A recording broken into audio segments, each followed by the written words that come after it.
सहनाववतु सहनौ भुनक्तु सह वीर्यङ्करवावहै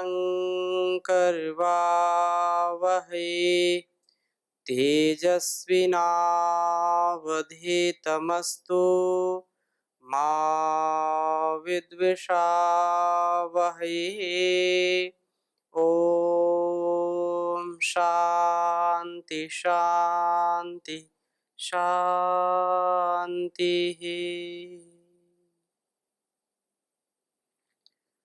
वैदिक जीवन पद्धति में हम स्वाध्याय कर रहे हैं वेदों के विषय में, वेद परिचय। और पिछली कक्षा में हमने चर्चा की थी वेदों का महत्व, वेदों का प्रत्येक व्यक्ति के लिए कितना महत्वपूर्ण ज्ञान उसके अंदर समाहित है, और उसके बिना इस संसार में हम विशेष उन्नति की प्राप्ति नहीं कर सकते हैं। आत्मोन्नति के लिए तथा संसार की उन्नति के लिए वेद परम प्रमाण है, श्रुति परम प्रमाण है। इसके सिवा और कोई ऐसा उपाय नहीं है जो हम ज्ञान के आधान के लिए आत्मसात कर सकें। संसार में जितनी भी विद्याएं हैं, जितने भी हमको ज्ञान विज्ञान दृष्टिगोचर हो रहे हैं, उनके मूल में वेद ज्ञान सर्वोपरि है। इसलिए वेद का पढ़ना पढ़ाना, सुनना सुनाना तथा आचरण में लाना हम सबका परम कर्तव्य है, श्रेष्ठ जनों का परम कर्तव्य है, सभी आर्यों का परम कर्तव्य है।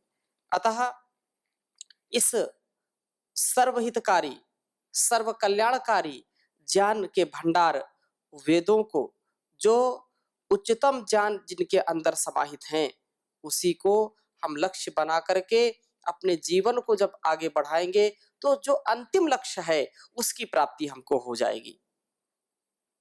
उसी क्रम को मैं आगे बढ़ाता हूं।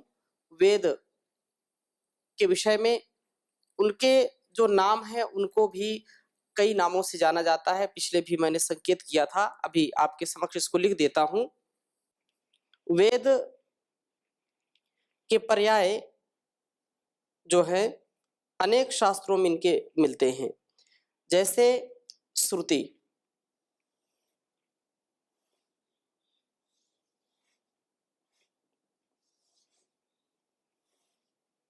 वेद का नाम श्रुति है पहला। दूसरा, इसको ब्रह्म भी कहते हैं।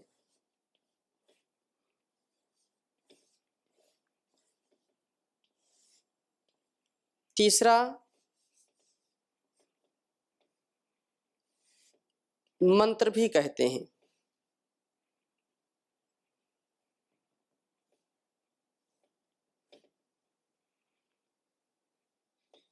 चौथा, निगम।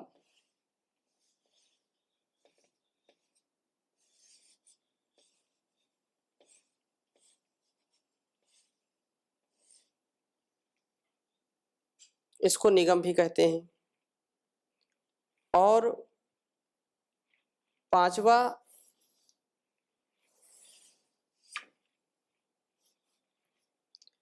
निगम आगम भी कहते हैं इसको।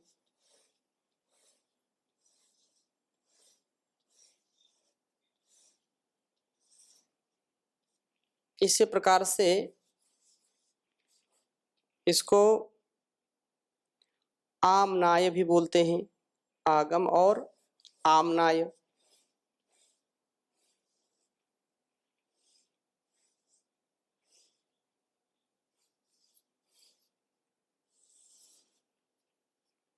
आमनाय, ये 6 नाम मुख्य रूप से वेदों के जो है पर्यायवाची हैं, तथा प्रमुख जो नाम है वो वेद है। जैसे इनका प्रयोग कहीं किन्हीं किन्हीं शास्त्रों में लिया, उसकी चर्चा मैं आगे करूंगा। ये 6 नामों से हम वेद को ही जानते हैं, परंतु वेद शब्द ज्यादा प्रचलित है इनके लिए। श्रुति, ब्रह्म, मंत्र निगम, आगम, आमनाय। ये जो है 6 नाम हमको स्मरण रखने चाहिए कि जहाँ पर इनका प्रयोग आता हो, जहाँ जिस शास्त्र में या कहीं पर भी कोई चर्चा परिचर्चा में इन शब्दों का, इन नामों का उच्चारण करता है, तो उससे हमको वेद का ही ज्ञान होना चाहिए कि वेद का संकेत कर रहे हैं। तथा अब मैं और आगे चर्चा करूंगा कि ये जो श्रुति परंपरा है, जो सुनकर के है, श्रूयते इति, अर्थात जो सुने जाते हैं वे श्रुति कहलाते हैं। एक बहुत बड़े विद्वान हुए हैं भगवदत्त वेदालंकार, उनका मत है कि वेदों को इसलिए श्रुति कहा जाता है कि ऋषियों ने आदि गुरु भगवान से जो है वेदों में संकलित मंत्रों का श्रवण किया, तदनंतर श्रवण की परिपाटी चलती रही। अतः वेद मौखिक परंपरा से जो है ही हम तक पहुंचे हैं, जो मौखिक परंपरा अर्थात सुन सुन करके ही वेदों को आज हम जानते हैं। वेद के ज्ञान को एक छोटा सा किसान भी और सामान्य व्यक्ति भी जानता है। क्यों? क्योंकि जो सुनने सुनाने की परंपरा है वो प्राचीन काल से रही है और ज्ञान का प्रथम स्रोत सुन करके ही है। इसलिए सुनना अर्थात श्रुति परंपरा से हम बहुत कुछ जानते हैं। वेदों को नहीं पढ़ा, नहीं समझा, तो भी माता पिता ने भी नहीं पढ़ा, नहीं समझा, लेकिन वो निरक्षर होते हुए भी वह जो ऋषि मुनियों का ज्ञान था वो परंपरा से चलता रहा और धीरे धीरे ऐसा व्यवहार में उतर गया कि जन सामान्य को भी लोक मर्यादा, जो लोक व्यवहार है, वह उनको ज्ञान हुआ और उसी के आधार पर समाज और परिवार को, इस संसार को लोगों ने चलाया। वेद की परंपरा न होने पर भी वेद के ज्ञान को लोगों ने आत्मसात किया, जिससे हम उन ज्ञान का, उस परंपरा का निर्वहन आज भी कर रहे हैं। इसलिए उन्हें श्रुति कहा जाता है। वेदों को श्रुति कहे जाने मात्र से श्रवण परंपरा ही एक सेतु नहीं हो सकती है, क्योंकि मौखिक उपदेश की परंपरा तो सूत्र काल में ही विद्यमान रही, किंतु उन्हें श्रुति नहीं कहा गया। वस्तुतः वेदों के लिए श्रुति शब्द का प्रयोग विशेष दृष्टि से किया जाता है। वेद ज्ञान आदि ऋषियों को दृष्टा के रूप में साक्षात्कार के माध्यम से ब्रह्म से प्राप्त हुआ, अर्थात उस परम पिता परमेश्वर के द्वारा साक्षात्कार उन मंत्रों का हुआ। प्रत्यक्ष दृष्टा ऋषियों से यह जान करके उनके शिष्यों को प्रथम श्रवण के रूप में प्राप्त हुआ, इसी से इसे श्रुति कहा जाता है। इन श्रोता ऋषियों ने श्रुत ज्ञान अपनी स्मृति अर्थात जो स्मरण के द्वारा अपने शिष्यों को प्रदान किया, अतः उनके इस ज्ञान को स्मृति का नाम दिया गया, क्योंकि ऋषियों का जो समय था उस समय तो उन्होंने सुन करके जैसा ईश्वर से उनको ज्ञान प्राप्त हुआ, स्मरण में आया और वह स्मरण स्मृति हो गई। जैसी हमारी स्मृति होगी वैसी मति होगी, वैसी हमारी कृति होगी और फिर वैसी जो है हमारे साथ हमारी गति होगी। ऐसी भक्ति और ऐसी युक्ति के साथ जीवन को चलाना ही हमारा विशेष उद्देश्य होना चाहिए। और इसी प्रकार से प्रसंग ये क्योंकि ऐसा है कि यथार्थ ज्ञान साधन के लिए 3 प्रमाण माने गए हैं: प्रत्यक्ष प्रमाण, अनुमान प्रमाण तथा शब्द प्रमाण, जिनमें प्रत्यक्ष मुख्य है, जबकि शेष 2 प्रत्यक्ष के समान होकर भी गौण हैं और यदि इनका जो है विरोध न हो तो तभी इन्हें प्रमाण माना जाता है। विरोधे तो अनपेक्षम स्यात् सति अनुमानम, यह मीमांसा सूत्र में कहा गया। इसीलिए श्रुति की प्रत्यक्ष तथा स्मृति के अनुमान, श्रुति को अनुमान भी कहा जाता है। अपि सनाधने प्रत्यक्षानुमानाभ्याम बादरायण, और इस प्रकार से प्रत्यक्ष एवं अनुमान का आशय श्रुति तथा स्मृति से है। ऐसी मान्यता अन्य विद्वानों, अन्य आचार्यों की भी है, हमको समझ लेना चाहिए। प्रत्यक्ष दृष्टा ऋषियों से यह ज्ञान उनके शिष्यों को प्रथम श्रवण के रूप में प्राप्त हुआ। इसी से इसे श्रुति कहते हैं। श्रोता ऋषियों ने श्रुत ज्ञान अपनी स्मृति अर्थात स्मरण के द्वारा शिष्यों को प्रदान करके उनके लिए उपदेश किया है, इसलिए उस ज्ञान को स्मृति का नाम दिया गया। पाश्चात्य जो विद्वान है उनका भी मत है कि भारत में लेखन कला अत्यंत प्राचीन काल में विकसित नहीं हुई थी, केवल श्रुति परंपरा के आधार पर लोगों का ज्ञान चारों ओर फैलता था, ऐसा लोग मानते हैं। इसलिए ज्ञान का आदान प्रदान गुरु शिष्य परंपरा से होता था, ना कि पुस्तकों के द्वारा। गुरु शिष्य परंपरा क्योंकि बहुत पावनी परंपरा है, गुरु के द्वारा दिया गया ज्ञान, उसके द्वारा किया गया आचरण, और आचरण वो जो स्वयं गुरु आचरण उच्च आचरण करता है, दिव्य जीवन जीता है, उसका प्रभाव शिष्यों पर पड़ता है। इसलिए गुरु शिष्य परंपरा आत्मसात करने की है। गुरु शिष्य परंपरा में जो अपने जीवन को चलाता है, निश्चित रूप से उसका जीवन धन्य बन जाता है।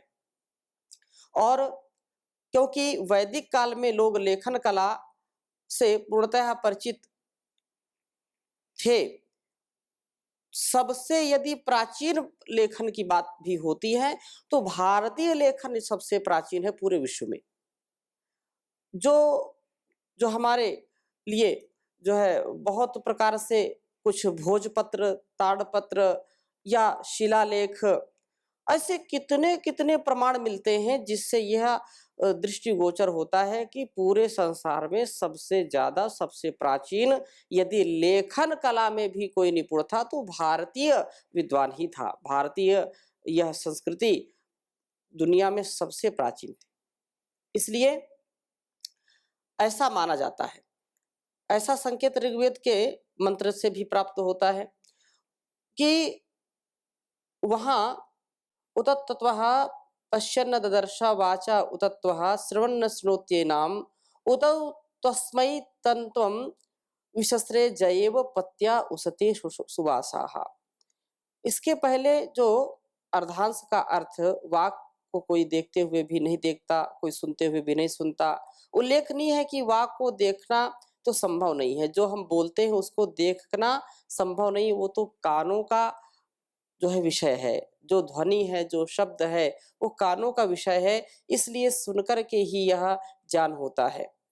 और इस श्रुति परंपरा को अब तक गुरुकुलीय परंपरा में हमने देखा, समझा, जाना,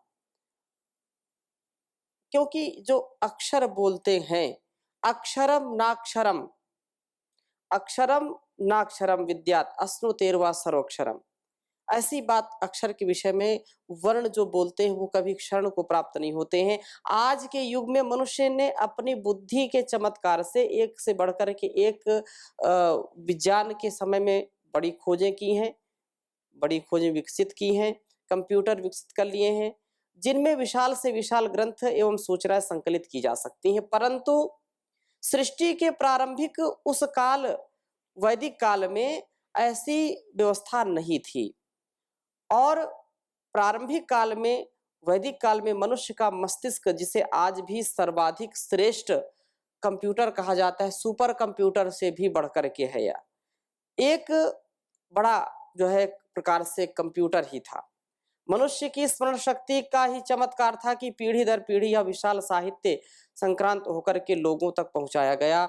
लोग अभी भी ऐसी परंपरा है कि ऐसे परिवार जो केवल वेदों का अध्ययन अध्यापन करते हैं और वो हजारों हजारों मंत्रों को कंठस्थ करके रखते हैं। यही एक ऐसी परंपरा है जहां वेदों में कोई जो है मिलावट या प्रक्षेप की बात स्वीकार नहीं करता, क्योंकि एक एक मंत्र को ऐसे ढंग से याद कर रखा है कि उसमें कोई एक पद का भी इधर उधर नहीं कर सकता कोई उसमें। तो ऐसी परंपरा, ऋषि परंपरा, ऐसी परंपरा, गुरु शिष्य परंपरा को लोगों ने अभी तक संजो करके रखा। बीच में बहुत विघटन हुआ, बहुत जो है तोड़फोड़ इस भारतवर्ष में हुई, जिसके कारण वैदिक परंपरा जो थी वो उसकी काफी हानि हुई, वो क्षति को प्राप्त हुई।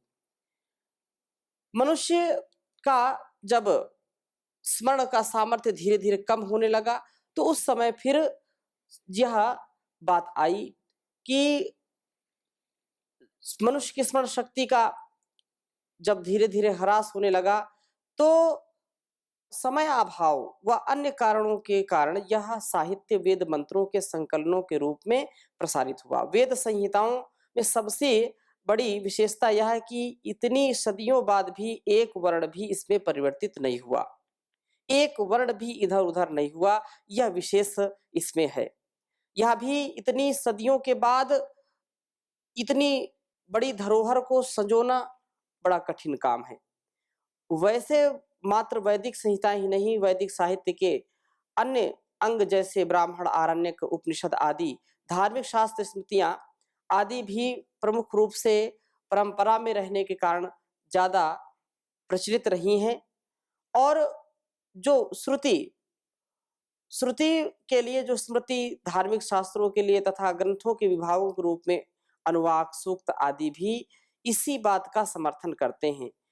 और दक्षिण में अनेक ऐसे वेद पाठी विद्वान हैं, जैसा मैंने बताया कि अनेक विद्वानों ने अपने पूरे परिवार को, पूरे कुल वंश को इसी काम में लगा रखा है कि वेदों की परंपरा अक्षुण्ण हमको बनाए रखना है, वेदों के ज्ञान को पूरे भूमंडल पर प्रसारित और प्रचारित करना है, ताकि लोगों को इससे प्रकाश मिलता रहे, कभी भी संसार में अंधकार ना हो।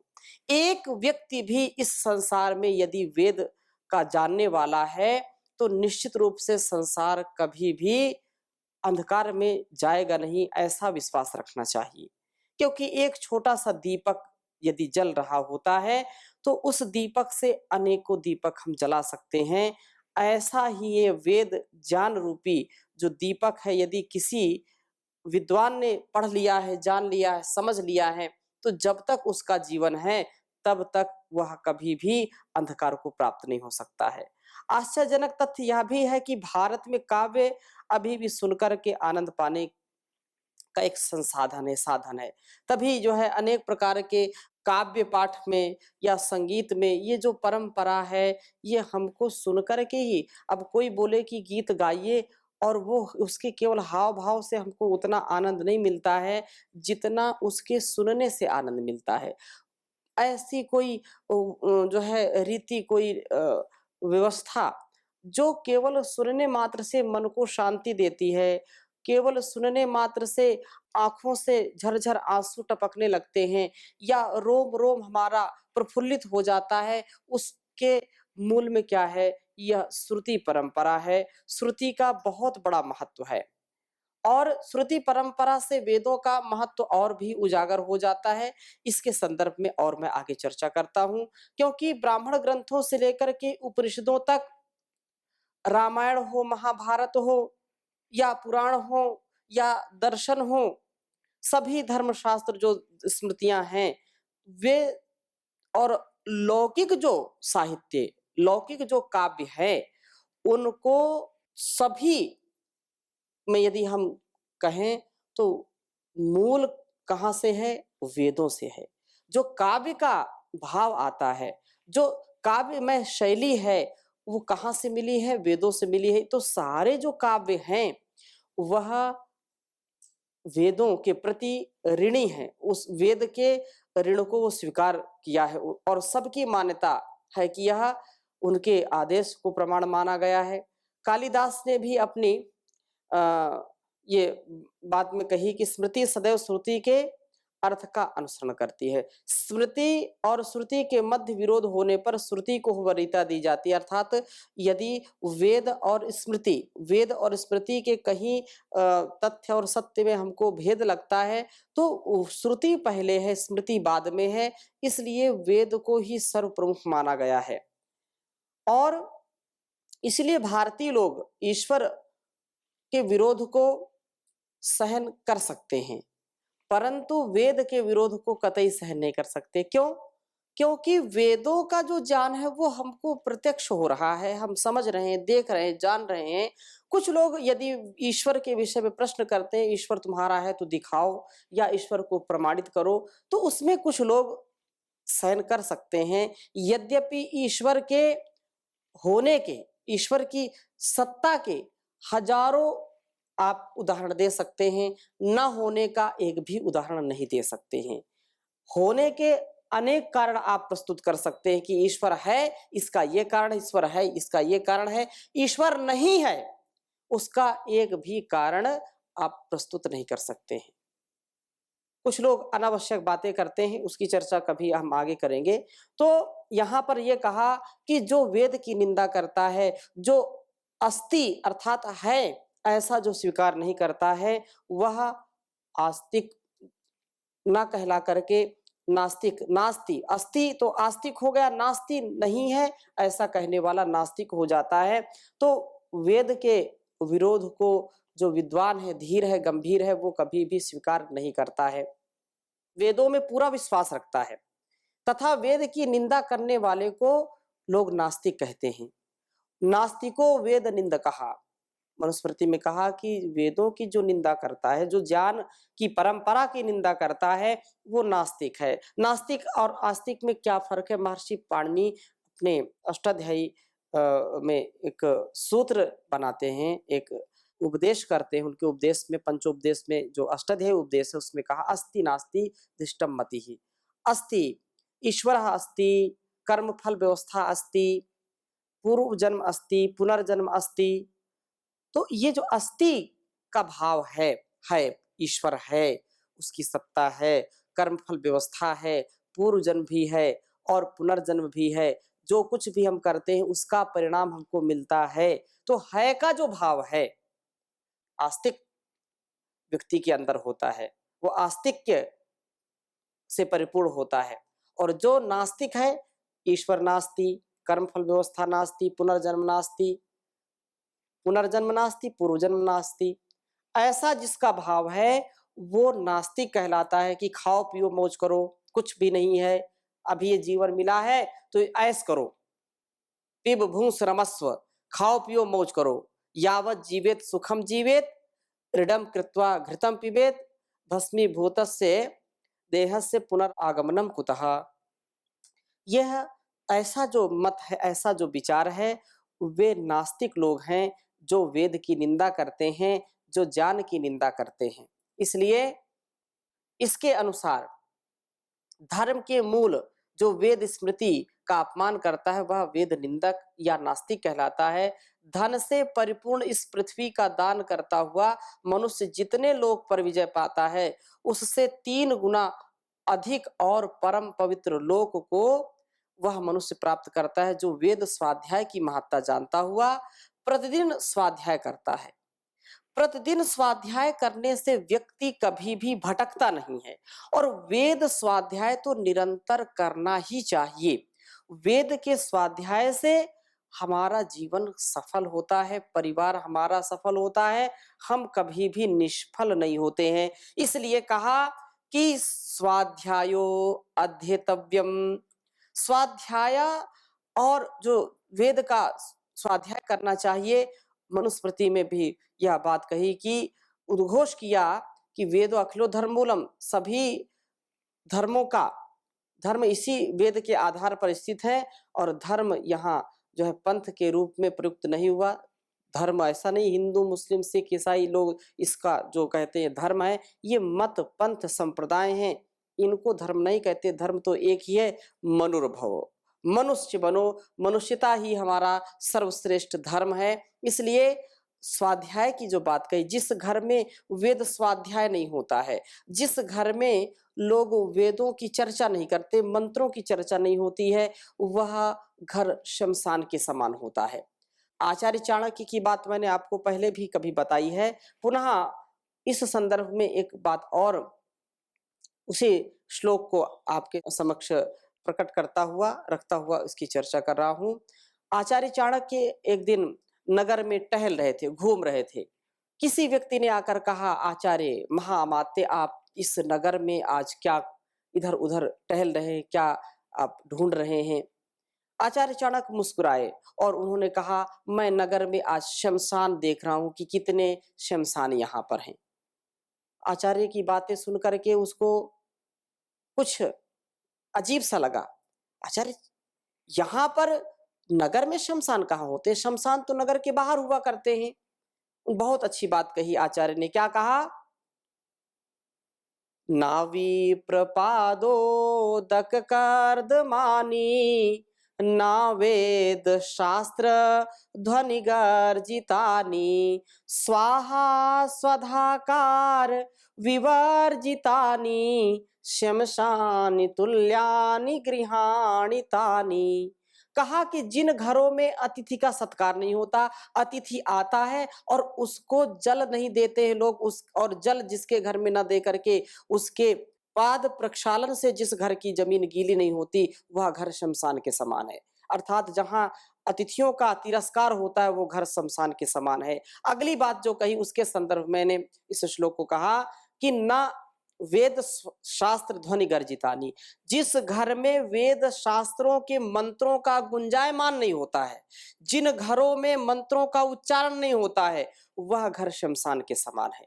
इसलिए हम विचार करें कि हम कहाँ जा रहे हैं। हमारी जो ऋषि परंपरा है, हम उससे दूर कहीं जा रहे हैं। और अगर हम उससे दूर चले गए, वेद की परंपरा से दूर चले गए, तो घर को शमशान बनने में देर नहीं लगेगी।